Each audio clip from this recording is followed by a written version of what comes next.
Hello, you are watching MMA Crypt Fighting Talk. On today's show, we'll be discussing Benson Henderson versus Josh Thompson, our fighter, not so fighter, and fight of the night for UFC on Fox 10, before ending the show with Dan Henderson signs a new 6-fight contract with the UFC. Joining me to discuss these topics today, Greg Marshall, Brian Hunt, and a new guest on today's show, Mr. Hein Vidi Velden. Hein is the cousin of former UFC heavyweight champion, Mr. Bas Rutten. Give a big hello to our listeners there, Hein. Thank you. It's nice to be here. It's our pleasure to have you join us today, Hein. Thank you. Okay, starting the show out in round 1. Benson Henderson versus Josh Thompson. Once again, we had Benson Henderson involved in another controversial decision win, this time against Josh the Punk Thompson. 2 judges scored the bout for Benson Henderson, 49-46 and 48-47, while the other judge scored the bout for Josh Thompson, 48-47. Greg, how did you score the bout between Benson Henderson and Josh Thompson last night? I scored at 48-47 for Thompson.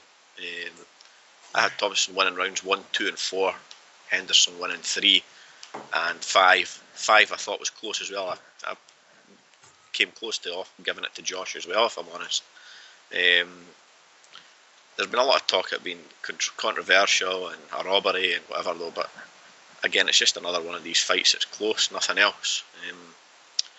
A typical Ben Henderson fight where openings happen and he doesn't jump on them. He sits back and takes the easy way out. Disappointing, but it is what it is. Did you not feel Thompson did the same thing though? Because he looked to be countering a lot last night to me. I don't know. Thompson took his back at every possible opportunity and tried to do something. The difference with Thompson was he said it in the post-fight presser. He didn't have the use of his thumb, so he couldn't get grips. He couldn't finish moves. He couldn't use his hand to grip anything. So he was always at a loss because he couldn't finish a move. So he worked with what he had. And obviously he did his thumb in the first round, so he was fighting the whole fight like that. But I thought he took the chance. When he took Henderson down, he got to a position of dominance. When Henderson took Thompson down, Thompson was straight back up. Brian, how did you score the bout between Benson Henderson and Josh Thompson? Honestly, after the second round, I kind of quit scoring. I know I had Josh winnings round 1 and 2. Kind of what Blue said was his takedowns had value. He advanced his position. He held the position. He was going for finishing moves. Then after round 3, it's so hard. It's the way the judges value a takedown. If it's they put too much value on it, and if that's the status quo, then I think Josh easily wins that fight because he had good takedowns and he advanced his position and they were dominant positions. If you look at more of a pride style of fight, I think Bindo won. So under the current rules and judging, I think Josh Thompson won the fight. And did he have it? If I'm scoring the fight how I want to score the fight, no, Ben Henderson won the fight. He did more damage. He was never in real danger. But per the UFC rules and the scoring system, I had Josh winning that fight. Okay, Hein, how did you score the bout between Benson Henderson and Josh Thompson last night? Oh man, I'm lucky. I'm not a judge. This was tough.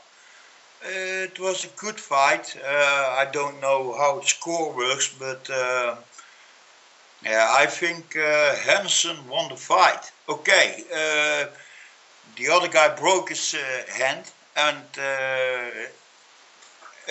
you like to go for him because he broke his hand. You know, it's an awesome thing to do, fight on like that. But yeah, it was a real grappling, much submission of, much ground game in this fight. And yes, I really think Hendo was the best. The other guy broke his hand, and he did also good moves. But when you sorry for my bad English, I'm Dutch. But when you look really good, then Hendo. I go for Hendo. He won this. For me, I scored about 48-47 for Henderson. I had the rounds as such. Round 1, Thompson 10-9. Round 2, Henderson 10-9. Rounds 3, Henderson 10-9. Rounds 4, Thompson 10-9. And round 5, Henderson 10-9. I felt Benson landed more strikes in the final round because obviously it was a tie on my scorecards going into the 5th and final round. I felt Benson had the better striking in rounds 5. He landed more cleaner strikes, effective strikes, a good few combos, some nice body shots in there. Also, I felt the whole fight, Thompson was doing too much countering also. It worked in round 1 because Benson dived in, he managed to take him down, so he did win round 1 off that. But he continued to counter, and Benson sort of clicked on, which in turn allowed Benson to control the fight. So me personally, if I was Thompson, I would have abandoned the counter style after rounds 3, to be honest with you. Hey, but you have to wonder who the real cowboy is after the fight. Did you see the moment that Benson did his hair and then... oh, yeah. Yeah, you were looking pretty for those cameras. He goes with his arm up, so like, yeehaw, yeehaw. So who's the real cowboy on UFC that night? Yeah, it was funny, man. Cerrone's going to be a bit jealous there, Hein. What do you think? Sorry, what did he say? Donald the Cowboy Cerrone. He's going to be a bit jealous there, riding his back like that. Yes, he surely is. He surely is. It was a funny moment. I really smiled when I saw that. It was a funny moment. He's the real cowboy. He was riding Henderson. Well, as long as he's on his back, not his front. Yeah. Well, hopefully we can get to see these two fight again. Maybe Thompson will change up his game plan and scrap that countering. You know, he clearly had the skills to beat Benson Henderson. It was on display. You know, it's a very close fight anyway. It could have gone either way, even though I did slightly edge it towards Benson, but it was real close. So that tells me Thompson, if you noticed in round 4 when Thompson went after it, even with a damaged hand, like Greg said, he injured it in round 1, he managed to dominate Benson Henderson in round 4. He took him down 2 times. He was all over him. Just makes me wonder why didn't he abandon that countering game plan? He looked like he went back to it in rounds 5, but then again, it could be down to the hand. If he's got a sore hand, he's not going to go balls out trying to attack him. So now, Josh Thompson was in line to fight for the lightweight title until an injury forced Pettis out. Does Benson Henderson get the next title shot for you now, Greg? No. And he's already been told he's not getting it as well by the sounds of things. The thing is, Pettis, the last time he fought, was beating Ben Henderson, and he finished him easily. So it seems ridiculous that Henderson would be his next fight again. So for that reason, it just was never going to happen. Even if Henderson had went out there last night and knocked him out or whatever, I don't think Henderson would have got the shot. There can be no reason to give him the next shot when he's just been beaten by Pettis so well. Harsh, probably, but It's the truth. Henderson, he needs to win a couple of fights, or not necessarily for his sake, but Pettis needs to win a couple of fights now to kind of solidify himself. He's already beat Henderson twice. Like I say, the second time easily. There's no reason for him to fight Ben again so quickly when there's probably 4 or 5 other guys close to, or probably realistically already there. I'd imagine Gilbert Melendez will get the shot now. Ryan, would you give Benson Henderson the next title shot? Absolutely not. Blue kind of nailed it on why. It's too soon. They've already fought twice. It's not a rubber match, so there's no reason to have it right now. I personally do Grant versus Pettis. Grant's been sitting out there for a while. I do Grant versus Pettis, Bindo versus Khabib, and then Cerrone versus Melendez. And I just leave Nate Diaz out there in the cold because he's just too difficult to deal with. So that's how I do it. Definitely a no on Bindo at this stage. You mentioned Khabib there, Brian. If I was Zuffer, I'd just fast forward that fucker to a title shot because, let's face it, he's going to get there one way or another, you know? Yeah, but he shouldn't jump Grant. Yeah, no, I do agree. 1-0, I think he's at now, so he shouldn't jump Grant. But Khabib versus Bindo. I mean, I like that they're both going to be looking for fights. I don't think Bindo took any real damage in that fight, so and Khabib's been crying for a fight. So sign it up, make it happen. Yeah, I like that too, Brian. Also, I do agree with you too on TJ Grant. I think he earned the title shot. An injury set him back. You know, let him have his title shot when he returns. It's sort of panned out that way anyway. You know, it's sort of opened up the door now that Thompson's lost because, like you mentioned, Pettis has beat Henderson twice now. Just beat him very recently and finished him. So you've got to sell that fight. So for me, Henderson has to get at least 2 or 3 more wins just to so Zuffer can prove to the fans, like justify putting the fight on, if you know what I mean. Hein, do you think Benson Henderson should get the next title shot? Yeah, actually, I think yes, he does. He was the last champ, and in my eyes, the last champ must have a chance to win his title back. So, yeah, I think Benzo, yeah, he must get his next title shot. But Nick Diaz, is he in the same weight class? Nate Diaz, his brother. Yeah, then he can do it too. But yeah, I think Bendo against I lost his name, will be a good fight for the title. Yes. I was going to throw the Cowboy's name out there too. I know he got beat by Nate Diaz, but well, maybe they could do Nate Diaz versus Cowboy Cerrone too. So that'd be awesome. Yes, that's also an awesome fight. By the way, who's that woman you always hear shouting in all Benson's fights? Is that his mother or something? Come on, Nando! Come on! I think It's his mom, right? I'm not too sure. I'm not sure either. She's in all the fights. You always hear her. I think it's mother. I think it is his mum. Maybe she's warning him, Benson, your hair doesn't look good. yeah. Oh, you're not looking cool. Throw a toothpick in your mouth. So that was awesome. He was fighting with a toothpick in your mouth. You try to do that. That's dangerous, but also awesome. I like Hendo. I wish he's gonna take the title back from Pettis. Pettis, that was the name. Pettis. Okay. Okay, moving on to round 2 and the MMA Crypt fight of the night for UFC on Fox 10. For this round, guys, I will ask you for your fighter of the night for last night's UFC on Fox 10 event. Let's start with you first, Brian. Who impressed you the most last night?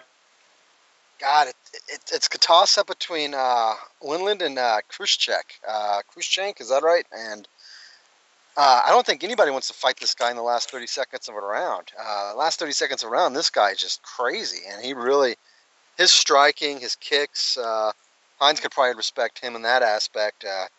He brings it. It's not quite the Thai style of the Dutch, but he brings some great kicks. And I'm going to go with Darren on fighter of the night for me because he really impressed me. Hein, who impressed you the most last night and earned fighter of the night for you? Okay, that was Nikita Krylov versus Walt Harris. When in the gambling, he was 1-4. Everybody was going for Harris, but whoa, that was a beautiful head kick, a real Kiyoshinkai kick. I like it. I was surprised. He surprised me.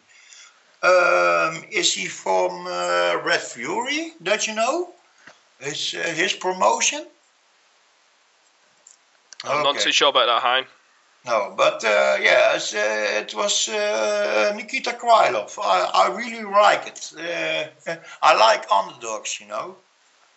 Bam! On the head, out. Few punches. I like striking, you know, and yeah, that's my fight. Well, me and Brian was watching the weigh-ins, weren't we, Brian? You know, when you're talking to yourself. Yes.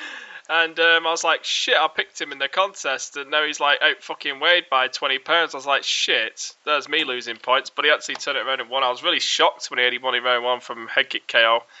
I missed the first fight last night, so, and what a fight to miss as well. Greg, who's your fighter of the night for last night's event? Yeah, there was a few guys who were quite good. Like Brian said, Darren Cruikshank was impressive last night. Eddie Wineland was good as well. Caceres, I was impressed with him the way he came from behind to win that fight. Cerrone back to normal. Pretty impressive, quick, easy win. But for me, the fighter of the night was Stevens.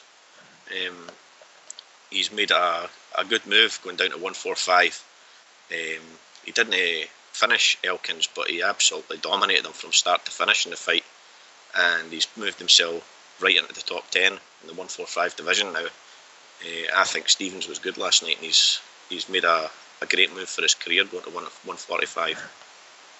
Oh yeah, for sure, Greg. That was a good win against a well-rounded opponent there in Elkins. I had Elkins taking the decision, to be honest. That was impressive. Easy choice for me. I'm going with Eddie Wineland. Beautiful boxing, confident, constantly looking to finish the fight last night.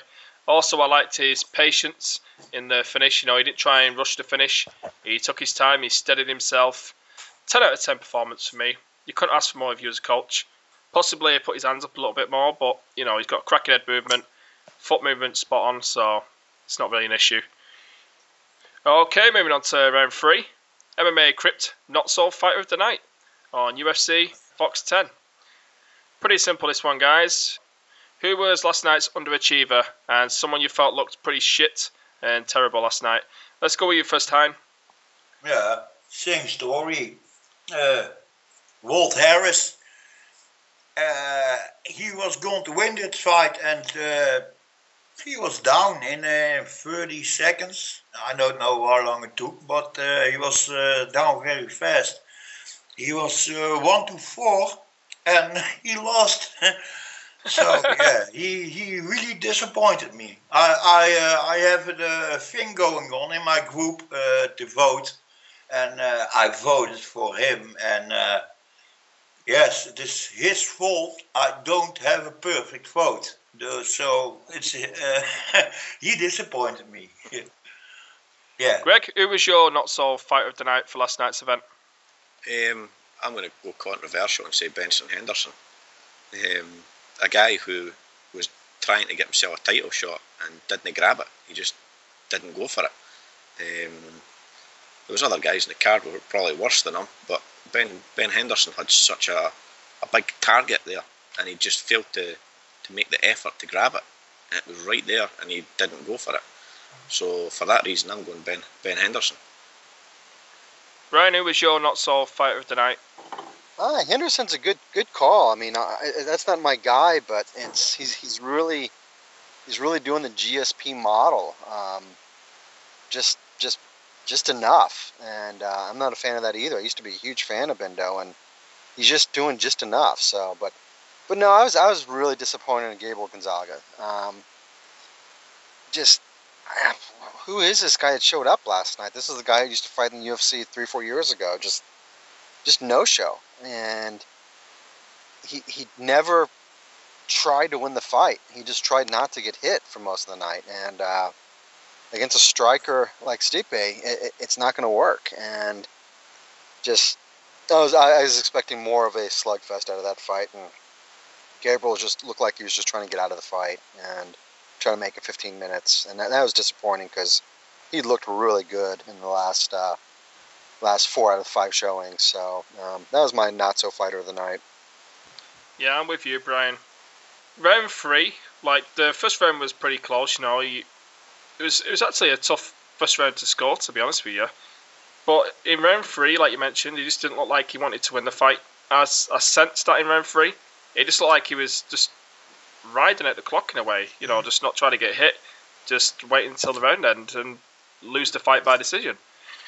He certainly doesn't look like the Gonzaga from 2007.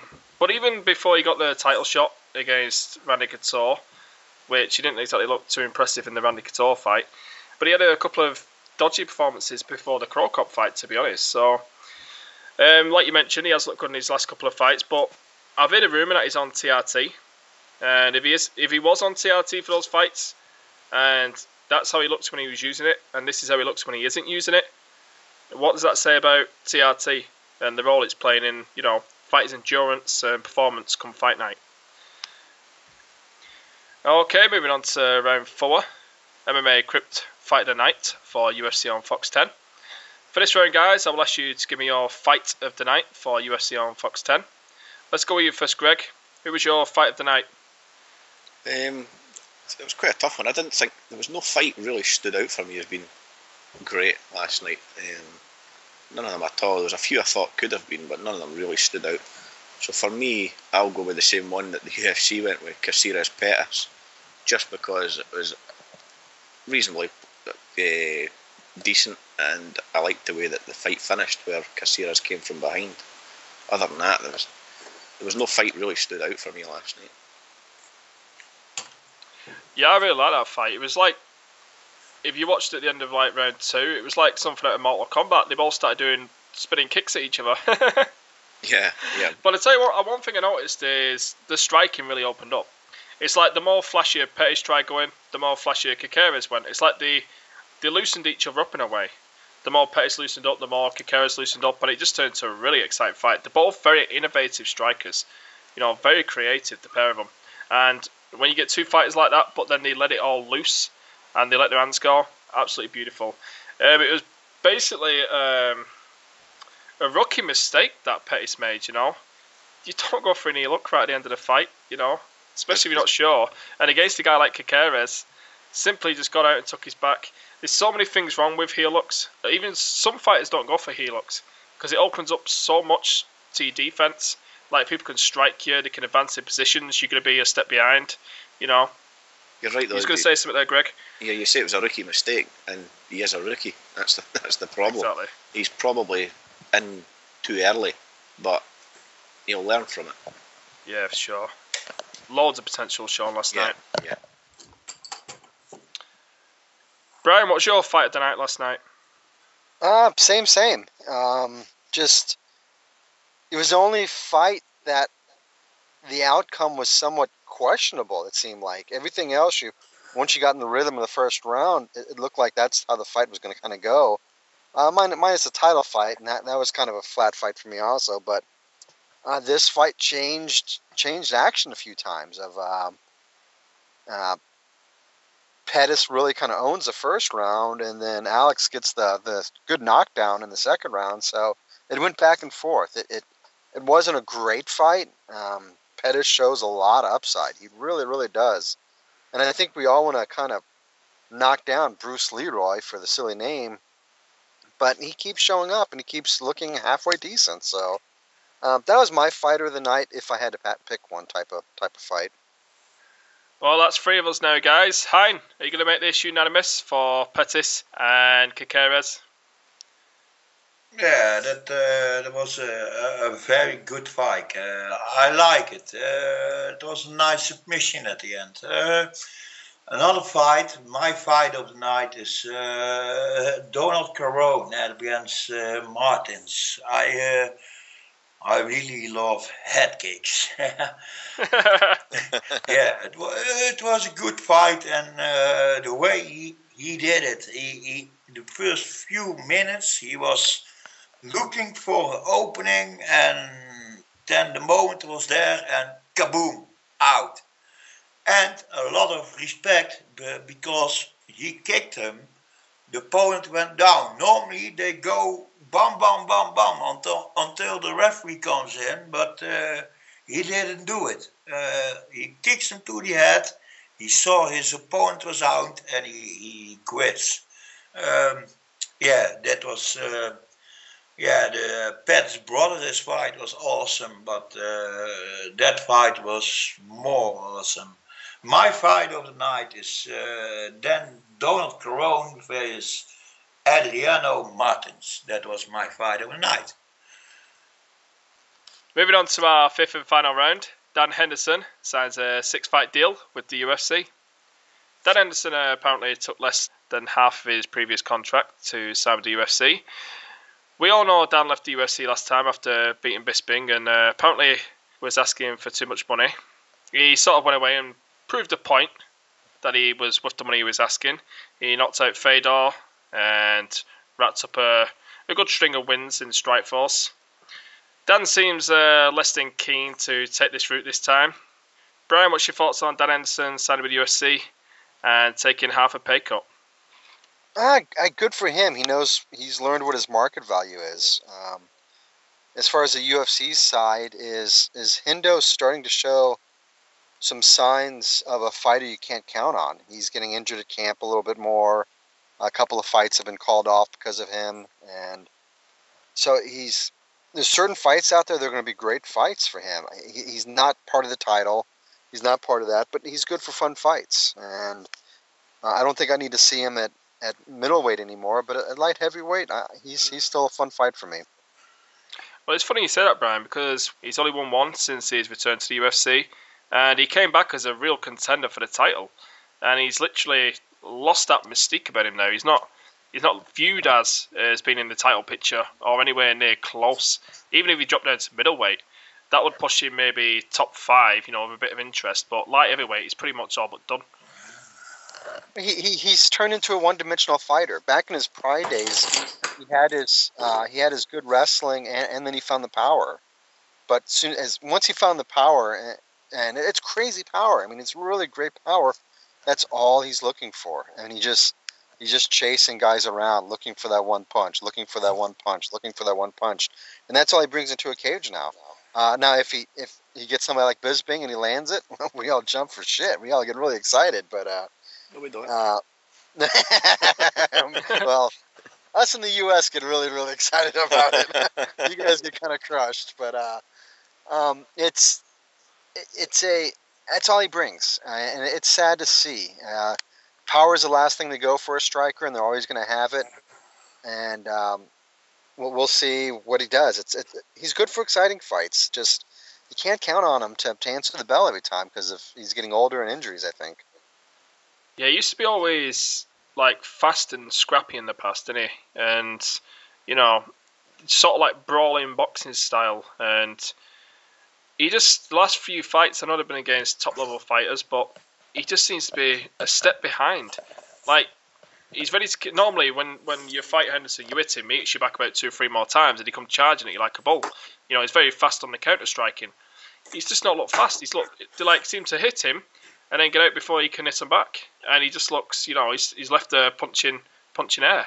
So I don't know what it is for him. I don't know if it's age, the injuries. I don't know if it's the TRT thing. Another guy who's been on the TRT, and I think he's off it now. So maybe TRT's, the answer to his Strikeforce resurgence that he had. I'm not too sure. I don't know if Strikeforce was testing for TRTs and whatnot. Hein, what do you make of Dan Henderson signing a 6-fight contract with the UFC? Dan Henderson, wasn't that the guy that cancelled the fight against Jones? And that's why they cancelled the pay-per-view. a full UFC card? That's Dan Henderson, right? That's the one, Hein. Okay, I think when he smarts, he does 1 more fights, he wins, and he retires. That's my opinion.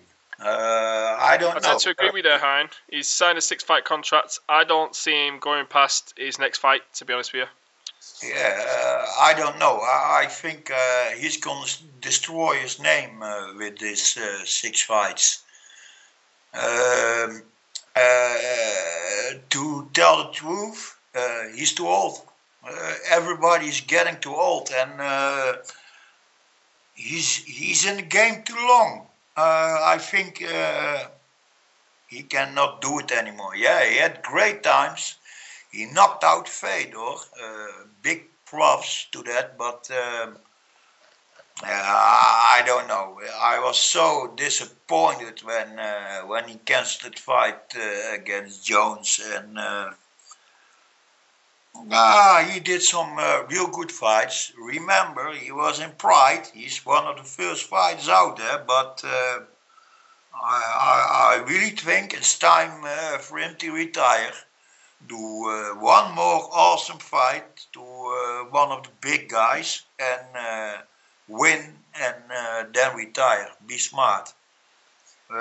Because when you keep fighting and you lose 3 or 4 times, like Fedor 3 times did, then it's over. Kijk, look, I must do it in Dutch. Look, Bos was smart. He retired with a win, and everybody still knows him.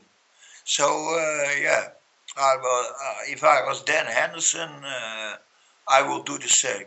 Get one more big fight and retire. Well, I'm certainly not telling Dan Henderson he doesn't have it anymore. I'll let him make up his retirement on his own. Yeah. I also think he doesn't have it anymore. But go on to the next. Greg, what's your thoughts on Dan Henderson signing a new 6-fight contract with the UFC? I'm kind of glad he stayed, but he had no choice. Previously, he had choice because there was other organisations out there that would be willing to pay him. He knew this time that there was nobody else out there, so he knew that he had to take what he had to get if he wanted to carry on fighting. Will he fight the 6 times? I agree with the other guys, no chance. I think he might fight maybe 1, possibly 2 times. If he loses the next fight against Shogun, then I think he will attempt to drop to middleweight to carry on.